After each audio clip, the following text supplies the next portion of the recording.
Now, very quickly, we turn the crack to Safari Park Hotel, where the launch of National Information Platform for Food Security and Nutrition Function is underway. Currently speaking is the Principal Secretary for Economic Planning, that is Timothy Gakuo. Watch.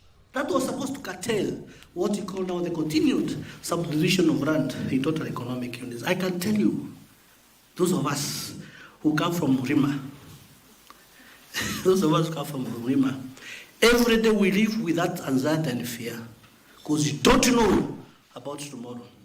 We are strong only to fight as brother and sister because you know the constitutions now allows sisters to have a right.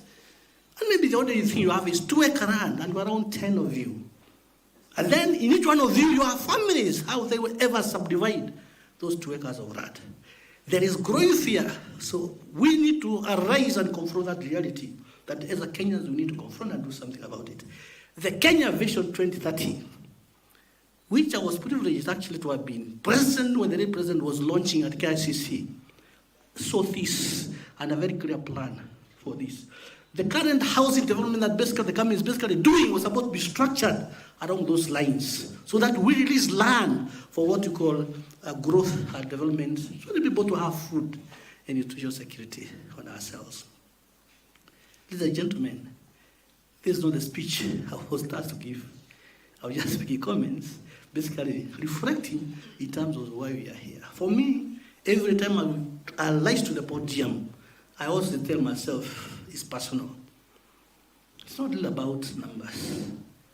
Because the moment we are done with this meeting, the moment the day comes to an end, we'll go back to where we came from.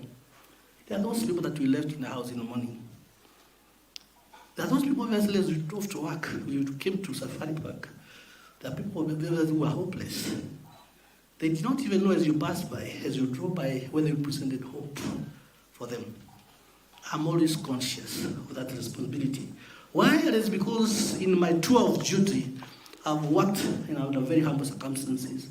I've traveled wide, I've been to Marsabit, where obviously at the end of the day, you have no bed to sleep on. And then when we get to this level of ourselves, you are conscious that people still are living with those kind of circumstances. For them, it's about, there has to be food at the end of the day. Maybe for you, the needs are totally different.